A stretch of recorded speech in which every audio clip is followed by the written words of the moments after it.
നമസ്കാരം. നമ്മൾ എക്സസൈസിൻ്റെ ഇമ്പോർട്ടൻസിനെ കുറിച്ച് ഒരു വീഡിയോ നമ്മൾ ഇതിനു മുമ്പ് ചെയ്തിരുന്നു. അപ്പം അതിനകത്ത് പലരും ചോദിച്ച ഒരു ചോദ്യം വെച്ചാൽ എക്സസൈസ് ചെയ്യുമ്പോൾ വേദന വരുന്നു, അല്ലെങ്കിൽ ഒരു ക്രാമ്പ് വരുന്നു. അപ്പം അങ്ങനെ വരുമ്പോൾ എന്ത് ചെയ്യണം? എക്സസൈസ് നിർത്തണോ? എക്സസൈസ് കണ്ടിന്യൂ ചെയ്യണോ? ഇതായിരുന്നു ചോദ്യം. അപ്പം എനിക്ക് തോന്നുന്നു പലരുടെയും അനുഭവത്തിൽ എക്സസൈസ് നിന്ന് പോകുന്നത് ഈ ഒരു ഇഷ്യൂ കൊണ്ടാണെന്നാണ് എനിക്ക് മനസ്സിലാവുന്നത്. അതായത് നമ്മൾ ഏതൊരു ആക്ടിവിറ്റി ചെയ്താലും ആ മസിൽ പെട്ടെന്ന് അലേർട്ടാവും, അല്ലെങ്കിൽ മസിൽ പെട്ടെന്ന് ടയേർഡാവും. ഇങ്ങനത്തെ ഒരു അവസ്ഥ ആ ഒരു ഫിസിയോളജിക്കലി മസിൽസിന് ചേഞ്ചസ് വന്നു തുടങ്ങും. ആ ചേഞ്ചസ് എന്തിനാണെന്ന് വെച്ചാൽ ആ ചേഞ്ചസിൽ നിന്നാണ്, ആ ഫിസിയോളജിക്കൽ ഇലക്ട്രോകെമിക്കൽ ചേഞ്ചസിൽ നിന്നാണ് മസിൽ എത്രത്തോളം ജോലി ചെയ്യേണ്ടി വരും എന്ന് അനാലിസിസ് ചെയ്യുന്നത്. അപ്പോൾ ആ ഒരു അനാലിസിസിൽ നിന്നാണ് അത് അടുത്ത ഘടനയെ മെച്ചപ്പെടുത്താനായിട്ട് ശ്രമിക്കുന്നത്. അപ്പോൾ എന്ത് പറ്റുമെന്ന് വെച്ചാൽ, അപ്പോൾ ഇപ്പം ഒരാൾ 1 കിലോ വെയിറ്റ് എടുക്കുന്നു. അപ്പോൾ ഒന്നും ചെയ്യാത്ത ഒരാളാണ്. അപ്പോൾ 1 കിലോ വെയിറ്റ് എടുക്കുമ്പോഴത്തേക്കും മസിലിന് തലേദിവസം വരെ ഈ 1 കിലോ വെയിറ്റ് എടുത്തിട്ടില്ല, ഇദ്ദേഹം പേനയിട്ട് അല്ലെങ്കിൽ കമ്പ്യൂട്ടർ വർക്ക് ചെയ്യുന്ന ഒരാളാണ്. അപ്പോൾ 1 കിലോയുടെ എക്സ്ട്രാ ഒരു ജോലി ആ മസിലിന് തുടങ്ങി. അപ്പോൾ 2 കാര്യങ്ങളാണ്. ആ മസിലിൻ്റെ ലോഡ് ഭയങ്കരമായിട്ട് വർദ്ധിച്ചു. അപ്പോൾ നാച്ചുറലി എന്ത് പറ്റുന്നു?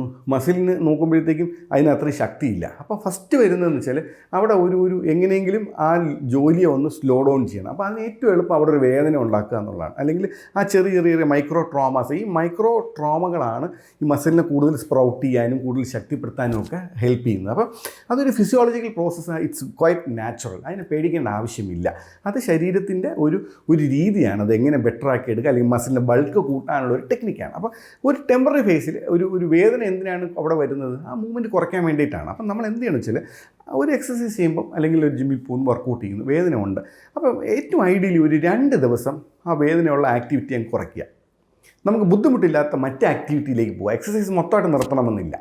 എന്നിട്ട് നമുക്ക് എപ്പോഴും ഇനിഷ്യൽ ഫേസിൽ എക്സസൈസ് തുടങ്ങുമ്പോൾ നമ്മളൊരു ഐസ് പാക്ക്, അല്ലെങ്കിൽ നമ്മളൊരു ഹൈഡ്രോകൊളാറ്ററൽ പാക്സ്, അല്ലെങ്കിൽ ചൂട് വയ്ക്കുന്ന പാക്കുകൾ നമ്മൾ എപ്പോഴും വെച്ചേക്കണം. അപ്പം നമുക്ക് ഇനിഷ്യൽ ഒരു ചെറിയൊരു വേദനയാണ് വരുന്നതെങ്കിൽ ഈ ഐസ് പാക്ക് എടുത്ത് നമുക്ക് വയ്ക്കാം, ഒരു ടൗലിൽ പോഞ്ഞ് വയ്ക്കാം. അതല്ല കഴപ്പാണ്, ഒരു സോർനെസ് ആണ് നമ്മൾ വരുന്നെങ്കിൽ ചൂട് വെച്ച് കൊടുക്കാം. അപ്പോൾ ഇങ്ങനെ 2 ചെയ്യുമ്പോൾ ആ ഏരിയയിൽ രക്തഓട്ടം കൂടുകയും ഒരു മസിലിന് വിശ്രമവും കൂടെ കൊടുത്ത് വരുമ്പോഴത്തേക്കും ഒരു 2-3 ദിവസം ആകുമ്പോഴത്തേക്കും ഇത് ബെറ്ററാവും.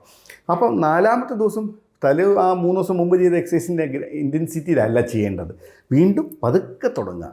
പക്ഷേ ഇപ്പം നമുക്കൊരു കാഫാണ് പെയിൻ എടുക്കുന്നത് വെച്ചാൽ, കാഫിന് നമ്മൾ കൂടുതൽ ജോലിയുള്ള കാര്യങ്ങൾ അവോയ്ഡ് ചെയ്തിട്ട് അപ്പർ ലിമ്പിൻ്റെ എക്സസൈസിലേക്ക് മാറാം. അപ്പോൾ ഒരിക്കലും ഒരു വേദന ഉണ്ട് എന്ന് പറഞ്ഞുകൊണ്ട് എക്സസൈസ് നമ്മൾ നിർത്തണ്ട. അപ്പോൾ എക്സസൈസ് ഇതൊരു ഫിസിയോളജിക്കൽ പ്രോസസ്സാണ്. ആ വേദന വരുന്നത് അതങ്ങ് മാറിക്കോളും. അത് ഒരു 2-3 ഡേയ്സൊക്കെ വരും എന്ന് പറഞ്ഞുകൊണ്ട് എക്സസൈസ് ഉള്ളപ്പോൾ വേദന ഉള്ളപ്പോൾ വീണ്ടും സ്ട്രെസ് കൊടുത്ത് എക്സസൈസ് ചെയ്ത് ചിലപ്പോൾ വേദന കൂടും. അതങ്ങ് മാറിക്കോളും. അതല്ല, അങ്ങനെയല്ല. അതിനെ നമ്മൾ മാനേജ് ചെയ്യണം. മാനേജ് ചെയ്ത് ബോഡിയെ കംഫർട്ടബിൾ ആക്കിയില്ലെങ്കിൽ ബോഡി അതിനെ അലേർട്ട് ചെയ്തുകൊണ്ടിരിക്കും. അപ്പോൾ അതിനൊന്ന് റിലാക്സ് ചെയ്തിട്ട് നമ്മൾ അടുത്ത ഏരിയയിലേക്ക് കയറുക, അടുത്ത എക്സസൈസ് ചെയ്യുമ്പോൾ ഇതങ്ങ് ബെറ്ററായി തുടങ്ങും. അങ്ങനെ ചെയ്താൽ നമ്മുടെ ഈ നേരത്തെ ഈ പറഞ്ഞ പോലെ വെള്ളം നന്നായിട്ട് വേണം. ഹൈഡ്രേഷൻ മസിൽസിന് വളരെ ഇമ്പോർട്ടൻ്റ് ആണ്. ഹൈഡ്രേഷൻ കുറഞ്ഞു കഴിഞ്ഞാൽ മസിൽസ് പെട്ടെന്ന് സോർനെസ്സിലോട്ട് പോകും. നന്നായിട്ട് ഹൈഡ്രേറ്റ് ചെയ്യുക, ഇലക്ട്രോലൈറ്റ്സ്, നല്ല ഭക്ഷണം, പ്രോട്ടീൻ റിച്ച് ആയിട്ടുള്ള നാച്ചുറൽ പ്രോട്ടീൻസ് അത് വളരെ ഇമ്പോർട്ടൻ്റ് ആണ്. എഗ് വൈറ്റാണ് ഏറ്റവും നല്ലൊരു റെഫറൻസ് പ്രോട്ടീനായിട്ട് പറയുന്നത്. നാച്ചുറൽ പ്രോട്ടീൻസ്, നിറച്ചും വെള്ളം, ഫ്രൂട്ട്സ്, വെജിറ്റബിൾസ്, ഇങ്ങനത്തെ കാര്യങ്ങളൊക്കെ നന്നായിട്ട് കഴിക്കുകയും ചെയ്ത് കഴിഞ്ഞാൽ യൂഷ്വലി നമുക്കിത് പെട്ടെന്ന് ടാക്കിൾ ചെയ്ത് പോകാൻ പറ്റും.